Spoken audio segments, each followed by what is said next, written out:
guys, good morning for today's video. For today guys, nandito tayo sa Bicol, nagbabakasyon tayo guys. So papakita ko sa inyo yung kagandahan ng probinsya guys. Yung nandito kami ngayon sa may ilog. Ayan guys, papakita ko sa inyo. Yan yung palibot ng ilog guys. Napaka-fresh, napakalamig ng tubig ngayon. Maliligo kami. Ayan guys, ang ganda. Oh, grabe.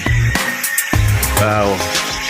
For almost 2 decades guys, ngayon ko lang ulit to na experience. Naka bakasyon tayo ng Bicol, kasi sa province naman namin noon guys, marami naman kaming napapaliguan gaya nito, pero masyado nang matagal kasi dito na tayo sa Maynila.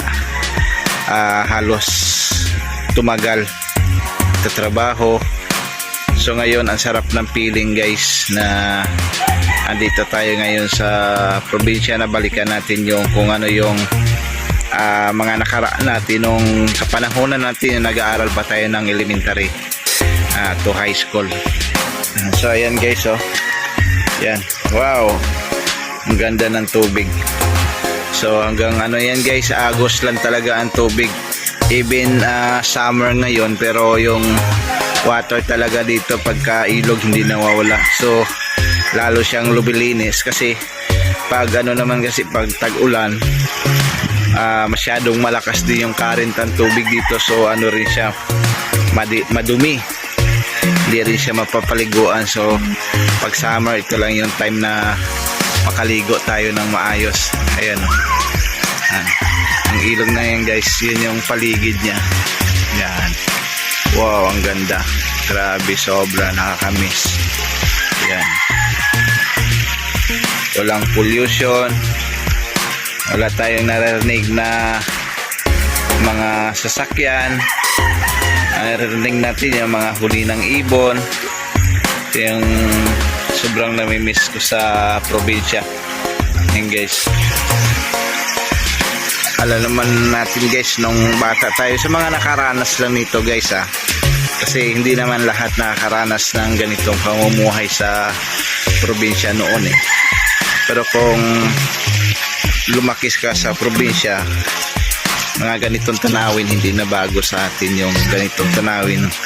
Pakagandang ilog. Ayan. Ayan guys. Wow, grabe. Sobrang sarap sa feeling na nabalikan natin to guys, yung province life. Kasi na sobrang tagal yung trabaho, bahay lang tayo. So ngayon, once in a lifetime guys, habang kaya lang natin, kung kaya pa natin na magbakasyon guys, gagawin na natin. Kasi hindi naman sa lahat ng oras yung tipong malakas yung pangangatawan natin guys. So kailan pa natin gawin yung pagbabakasyon like this places, very beautiful, kung hindi na natin kaya yung katawan natin magbiyahe guys. Yan. So ayan guys, so yan yung parang tawagin sa amin, yung parang ang dami yung BB frog yata ito. So, sa amin pa sa probinsya, ulok kung tawagin. Ayan guys, oh. Wow, ang ganda. Grabe, napakagandang ilog. Ayan guys, fresh na fresh yung hangin, ang lamig, grabe, sobra. Ang ganda. Wow. Ano lang talaga mapag ano nito guys, makapagpuso or pusuan mo kung naranasan mo ang buhay na ito. So ayan guys, yan o, yung ano na siya, may mga lumot-lumot na o kulay green na siya guys, kasi sa sobrang hindi na rin halos nagagalaw. So ganyan na yung magiging itsura niya. Yan guys, oh. Grabe, sobrang ganda. Yan guys, may mga naliligong mga bata. Wow, grabe naman. Yan o. Yan, ang ganda. Yan ang buhay ng ano guys, yung mga kabataan dito sa probinsya, lalo na pag walang pasok. Ngayon naka-break, so magmamahal na araw na kasi. Kaya yan ang buhay nila, maliligo.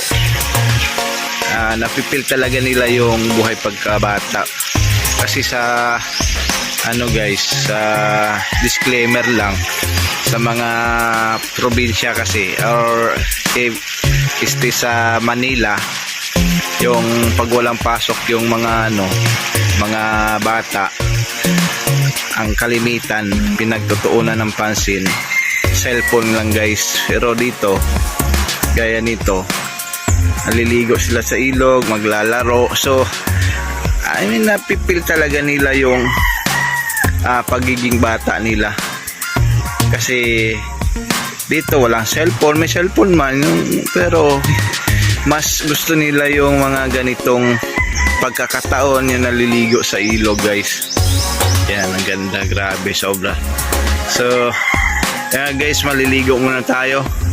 Mamaya papakita ko pa sa inyo yung kagandahan ng probinsya ng Bicol, dito sa probinsya ng aking mahal na asawa, sa pamilya niya. Kasi hindi naman tayo taga rito guys sa Bicol. So nagbabakasyon lang tayo dito kasi dito yung pinakamaganda. So guys, thank you for watching. Please like and subscribe, share and comment sa my small YouTube channel, Monreker69 Vlog. Bye guys.